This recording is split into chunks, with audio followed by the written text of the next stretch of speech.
Daniel chapitre 8, Daniel reçoit une vision à Suse, près du fleuve Oulaï. Il voit d'abord un bélier aux deux cornes, frappant vers l'ouest, le nord et le sud, et devenant très puissant.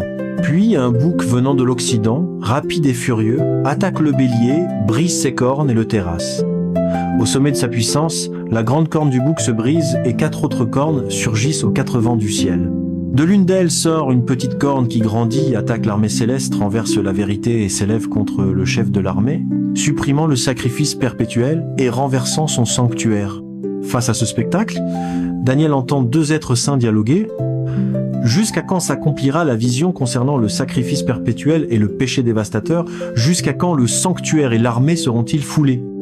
La réponse est donnée jusqu'à 2300 soirs et matins, puis le sanctuaire sera purifié. Daniel est profondément troublé. Mais alors, il entend une voix qui ordonne. Gabriel explique-lui la vision. Gabriel s'approche de Daniel et lui dit que cette vision concerne le temps de la fin. Et Gabriel commence son explication. Le bélier que Daniel a vu représente les rois des Mèdes et des Perses. Le bouc représente le roi de Javan, c'est à dire la Grèce et la grande corne entre ses yeux est le premier roi, Alexandre le Grand. Les 4 cornes qui ont remplacé la grande corne brisée sont 4 royaumes qui s'élèveront de cette nation, mais qui n'auront pas sa force.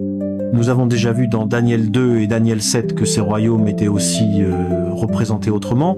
Dans Daniel 2, par la poitrine d'argent, qui représente les Mèdes et Perses, les cuisses d'airain représentant la Grèce. Dans Daniel 7, l'ours représente les Mèdes et Perses, et le léopard à 4 têtes la Grèce. Concernant la petite corne, nous l'avons déjà identifiée dans Daniel 7. Elle représente le pouvoir papal qui est sorti après l'Empire romain et qui a les caractéristiques suivantes. Elle surgit après la division de l'Empire romain. Elle est différente des précédentes puissances politiques.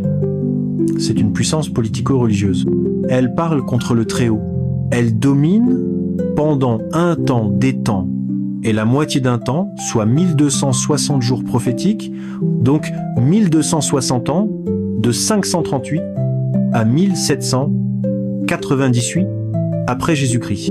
Elle opprime les saints du Très-Haut, croisades, persécutions religieuses. Elle espère changer les temps et la loi de Dieu. Elle agit avec ruse et hypocrisie. Elle est soutenue par une force extérieure, celle de Satan. Elle est arrogante, violente et persécutrice. Elle s'élève même contre Jésus, le chef de l'armée céleste, en remplaçant son sacrifice par une contrefaçon terrestre. Elle renverse la vérité et remplace le ministère céleste du Christ par les sacrements humains. Elle